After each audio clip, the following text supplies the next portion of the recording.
নমস্কার বন্ধুরা, আশা করি আপনারা সকলে ভালো আছেন। আজকে আমি নিয়ে চলে এসেছি নিমপাতা ভাজার একটা রেসিপি। ঘরের বাচ্চারা বলুন এবং আমাদেরই বলুন, খুব একটা নিমপাতা ভাজা খেতে ভালোবাসি না, কিন্তু আমার মতো করে যদি আপনি নিমপাতা ভাজাটা বানান তাহলে কিন্তু ঘরের বাচ্চা বলুন সবাই পছন্দ করবে। তো আমি কিভাবে এই রেসিপিটা বানিয়েছি আপনাদের সাথে আজকে শেয়ার করব।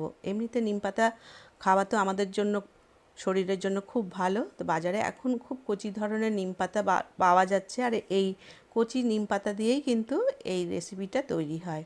বাজার থেকে নিয়ে এসেছি একদম কচি ধরনের নিমপাতা, সেটাকে ভালো করে ধুয়ে নিয়েছি। আর নিয়ে নিলাম সর্ষে তেল। সর্ষে তেলটা একটু গরম হতেই মিডিয়াম সাইজের একটা আলু এইভাবে লম্বা করে পাতলা করে কেটেছি, আপনি যে কোনো আকারে কাটতে পারেন। এটাকে এখন মিডিয়াম ফ্লেম করে নিয়ে এর মধ্যে লবণ হলুদ দিয়ে একটু নরম করে ভেজে নিতে হবে। খুব বেশি গোল্ডেন ব্রাউন করে ভাজার দরকার নেই, জাস্ট শুধু আলুটা একটু নরম হবে তখনই আমি এটাকে আলাদা একটা পাত্রে রেখে দেব। আপনি যদি এটা এইভাবে যদি বানান নিমপাতা ভাজা, তাহলে দেখবেন আপনাদের বাচ্চারা বলুন এবং ঘরের প্রত্যেকটা লোকই বলবে যে না, নিমপাতাটা খেতে ভালো হয়েছে এবং তুমি বানাতে পারো। তো সেই সর্ষে তেলের মধ্যেই দিয়ে দিলাম কালো জিরে, আর অন্যদিকে আমি বড় চামচে 2 চামচ পোস্ত দিয়েছি। আপনি একটু বেশি কমও দিতে পারেন, যাই হোক এটাতে শুধু এমনি জল দিয়ে এরমভাবে পেস্ট করে নিয়েছি। সেই তেলের মধ্যে ছেড়ে দিলাম পোস্ত বাটাটা। পোস্ত বাটাটাকে ভালো করে কষে নিতে হবে, আর অল্প পরিমাণে একটু লবণ দিয়েছি। এটা আপনি আলুর সাথেও ভেজে নিতে পারেন পোস্তটাকে, কিন্তু যদি আলাদা করে এইভাবে পোস্তটাকে একটু কষে নিতে পারেন তাহলে কিন্তু পোস্তের স্বাদটা কিন্তু একদম অন্য রকম হয়। তো আপনারাও এইভাবে একবার বানিয়ে দেখুন, নিশ্চয়ই আপনাদেরও পছন্দ হবে।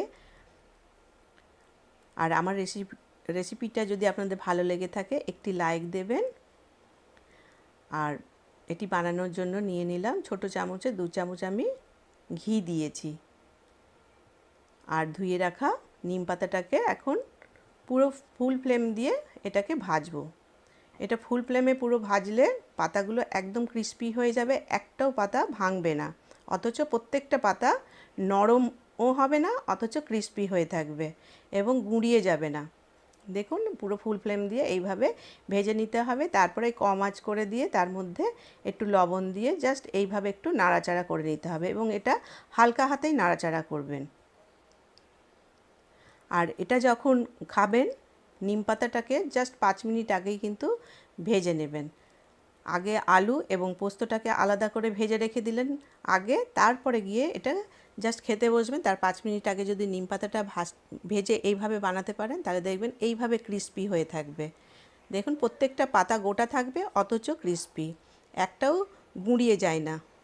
যার জন্য আমি নিম পাতাটাকে পুরো ফুল ফ্লেম দিয়েই ভেজেছি। আমার রেসিপিটা ভালো লেগে থাকলে একটি লাইক দিবেন, সাবস্ক্রাইব করবেন। আর যারা আমাকে সাবস্ক্রাইব করেছেন তাদেরকে অসংখ্য ধন্যবাদ। এইভাবে একদিন বানিয়ে খাওয়ান বাচ্চাদেরকে, দেখবেন তারাও পছন্দ করবে এবং আপনাদেরও নিশ্চয়ই এটা পছন্দ আসবে। দেখুন প্রত্যেকটা পাতা একদম গোটা গোটা হয়ে থাকে এবং ক্রিস্পি হয়ে থাকে। আজ এই পর্যন্ত, ধন্যবাদ।